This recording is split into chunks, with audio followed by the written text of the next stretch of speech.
Pak, tadi kan di awal rapat Bapak sempat bilang kirain ini yang terakhir, ternyata masih ada rapat lagi. Iya kan, kemarin dulu bilang gitu. Tapi karena ada kebutuhan khusus untuk mengecek tambahan 40 triliun itu, maka diadakan.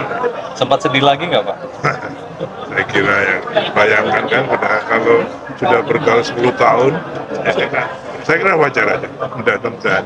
Apalagi pertanyaannya? Pak, soal Presiden bilang tuh Kepres belum ditandatangani yang pemindahan DKN itu bagaimana Pak untuk kesiapan DKN? Beliau udah mau tanya saya, ya. Kesiapan DKN sendiri bagaimana Pak? Ya udah lihat kan, kalau IKN semua ya udah. Siap. Pak izin agenda di IKN pekan ini apakah akan ada groundbreaking lagi? Nanti kalau jadwal awal setelah penutupan PON, Bapak Presiden mau ke sana. Nah, nanti kalau pas ke sana, ada peresmian. Itu groundbreaking investasi asing itu ya Pak dari Cina sama Australia. Di antaranya. Bapak soal atap venue menembak yang ambruk tuh gimana Pak? Iya, Pak. Ya, sekarang K3 kami, Komite Keamanan Konstruksi, sudah ke sana. Karena ada yang percaya nggak ada rasa, ya kita lihat kenapa itu. Pak, artinya ada evaluasi khusus nggak sih untuk provinsi-provinsi yang akan melaksanakan PON Pak, di evaluasi ulang Pak? Ya itu, ini nanti 2:30 Pak Menko PMK ngundang untuk evaluasi. Pak Presiden juga di dalam penjelasannya juga akan mungkin ini persiapan untuk evaluasi terhadap Presiden.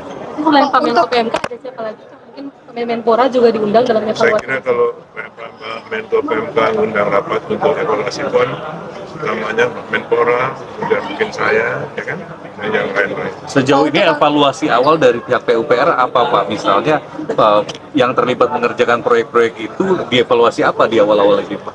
Ya, Sebelum level nanti tergantung Pak PMK. Kalau saya, internally saya sudah mengevaluasi, semua kan ada berapa? 18 venue yang ada di Aceh, ya, 18 kan, semua sudah oke, kecuali yang kemarin, karena ada badai besar.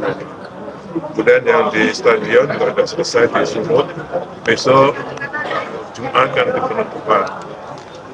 Jalan-jalan yang tanggung jawab kami juga sudah selesai. Anggaran di jam perumahan ini sampai mencapai 5T gitu Pak, apakah ini tidak terlalu tinggi untuk periode selanjutnya dan rinciannya itu apa aja Pak? Tahu kan kalau nanti program itu pembangunan programnya. Kalau kemarin programnya adalah 3 juta membangun 3 juta rumah. Jadi saya kira yang kemarin saja ada sekitar 4 triliun.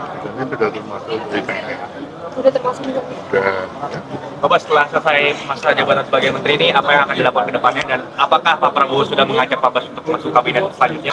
Udah ngobrol-ngobrol nggak Pak? nanti saya Ada diskusi nggak sih Pak sejauh ini sama Pak Prabowo, mungkin diskusi terkait menteri ke depannya itu mungkin seperti apa atau diskusinya saran? cuma keberlanjutan Kementerian PUPR dan IKN.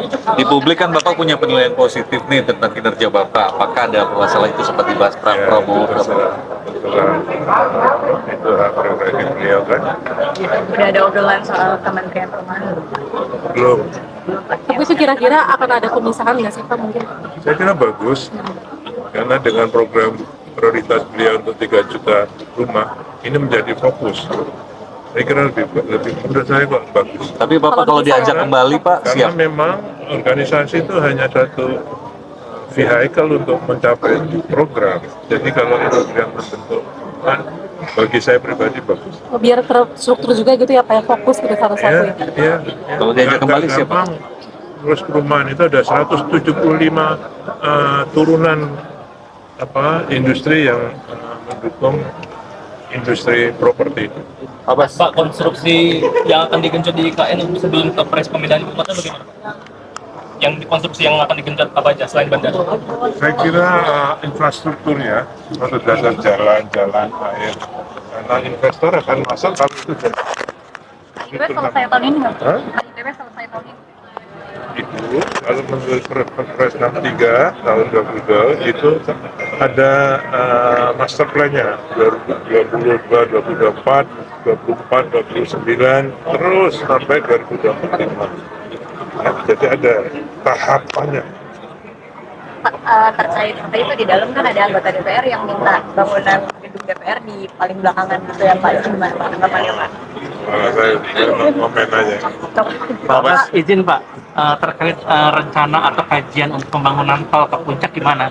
Ya, karena kemarin macet horor parah Pak, sampai 24 jam. Ya itu ada dulu kan rencana tol Puncak 2 yang dari mana Sentul ke sana ke Taman Bunga.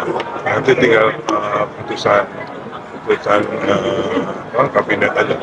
Tapi ada opsi lain nggak Pak selain itu? Selain alternatif dan tol puncak itu ada alternatif lainnya yang disiapkan? Ada kemarin yang untuk IJD kami dengan anggota Komisi 5 Pak Mulyadi juga membuat alternatif. Saya lupa apanya, daerahnya bagus dan sudah mulai berkembang dengan wisata pondok-pondok juga, pondok pesantren, pondok kafe-kafe juga. Pak, sampai kapan IKN pakai APBN? Mestinya untuk pelaksanaan dasar terus kalau dalam dalam master plan-nya sampai 2-3 tahun ke depan, mungkin sampai 5 tahun. Pak, soal temuan yang tadi sudah bocor dan seterusnya di Kemenpora, Kemenpora mau melaporkan ini ke KPK. Nah ini tanggapan dari Bapak bagaimana? Abbas, warga terdampak Pol IKN kan masih menunggu ganti rugi Pak, itu kendalanya di mana ya Pak? Warga terdampak Pol IKN masih menunggu ganti rugi. Sedang diuruskan, ada tim terpadunya, ada Perpres 75. Itu kendalanya di apa sih Pak? Nggak ada. Tapi katanya masih menunggu rekomendasi untuk pengakuan lahan. Nggak. Kalau yang ada yang di dalam tol 6B itu nggak ada kendala, lagi di inventarisasi sekarang. Kira-kira kapan Pak target pembayaran? Secepatnya, kami juga butuh cepat untuk bangun jalannya. Tahun ini. Tapi masyarakat sudah oke, sudah tinggal tim terpadunya saja inventarisasinya, ya. Harganya dikejar tahun ini. Oh ya,